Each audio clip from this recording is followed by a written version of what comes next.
ఏది అయినా ట్రై చెయ్యి ఆచి చికెన్ మసాలా. ఆచి చికెన్ మసాలా. ఇక ఏపీలో ఆక్వా రైతులు రోడ్డెక్కుతూ ఉండడంతో ఏపీ ప్రభుత్వం అలర్ట్ అయింది. ఏకంగా ఏపీ సీఎం చంద్రబాబు స్వయంగా రంగంలోకి దిగిపోయారు. ఫీడ్ రేట్ల తగ్గింపు వ్యవహారంపై సీఎం దృష్టి పెట్టడంతో ఆక్వా రైతుల నిరసనలకు బ్రేకులు పడ్డాయి. రేట్లు తగ్గించకుంటే మాత్రం తాడో పేడో తేల్చేస్తామని చెప్తూ ఉండడమే ఇప్పుడు మరింత హీట్ పెంచుతోంది. ఏపీలో రొయ్యల మేత రేట్ల వివాదం మళ్లీ తెరపైకొచ్చింది. ఫీడ్ కంపెనీలు దశలవారీగా రేట్లు పెంచడాన్ని వ్యతిరేకిస్తూ రొయ్యల రైతులు ఆందోళనలకు దిగుతున్నారు. ఫీడ్ కంపెనీల తీరుకు నిరసనగా వీరవాసరంలో ఫీడ్ బస్తాలు రోడ్డుపై పోసి నిప్పంటించారు. 3 నెలల్లో 2 సార్లు మేత ధరలు పెంచడంతో టన్నుకు 8,000 నుంచి 10,000 రూపాయల వరకు అదనపు భారం పడిందంటూ ఆగ్రహిస్తున్నారు. అంతేకాదు ఆందోళనలు మరింత ఉధృతం చేయడమే లక్ష్యంగా జిల్లాల వారీగా సమావేశాలు నిర్వహిస్తున్నారు. పశ్చిమ గోదావరి జిల్లా పాలకొల్లులో ఆక్వా రైతు సంఘాల సమావేశం జరిగింది. ఫీడ్ కంపెనీలను బహిష్కరించడం, క్రాప్ హాలిడే ప్రకటించడం లాంటి అంశాలపై రొయ్యల రైతులు చర్చించారు. ధరల పెంపుతో ఆర్థికంగా ఇబ్బందులు ఎదురవుతున్నాయని ఆక్వా రైతులు ఆవేదన వ్యక్తం చేశారు.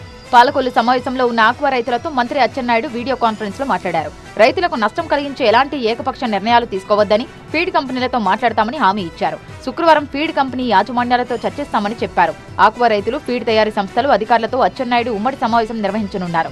మంత్రి అచ్చెన్నాయుడు హామీతో అమలాపురంలో ఈ నెల 18న జరిగే రాష్ట్ర స్థాయి ఆక్వా రైతుల సమావేశం వాయిదా వేసుకున్నారు. ప్రభుత్వ హామీతో నిరసన కార్యక్రమాలకు బ్రేక్ ఇస్తున్నట్టు ఆక్వా రైతులు ప్రకటించారు. అయితే పెంచిన ఫీడ్ ధరలు తగ్గించాల్సిందేనని, లేకుంటే ఏపీ వ్యాప్తంగా ఆందోళనలు తప్పదని హెచ్చరించారు. దీనికి సంబంధించి స్పెషల్ చీఫ్ సెక్రటరీకి ఆక్వా రైతు సంఘం లేఖ కూడా రాసింది.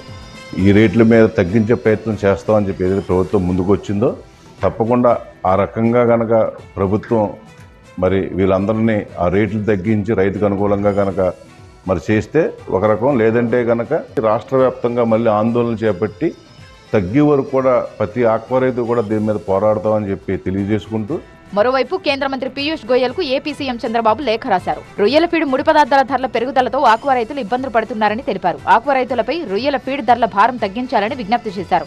రొయ్యల ఫీడ్ ముడి పదార్థాల ధరల నియంత్రణకు కేంద్రం చొరవ తీసుకోవాలని కోరారు. ఒక్కో టన్ను ఫీడ్పై 25,000 రూపాయల అదనపు భారం ఆక్వా రైతులపై పడుతోందన్నారు. ఫీడ్ ధరలు పెరుగుదల ఇలాగే కొనసాగితే రొయ్యల సాగు తగ్గే ప్రమాదమని సీఎం చంద్రబాబు ఆందోళన వ్యక్తం చేశారు. అలాగే సోయాబీన్ మీల్, సోయా ఆయిల్ దిగుమతులకు సడలింపులు ఇవ్వాలన్నారు.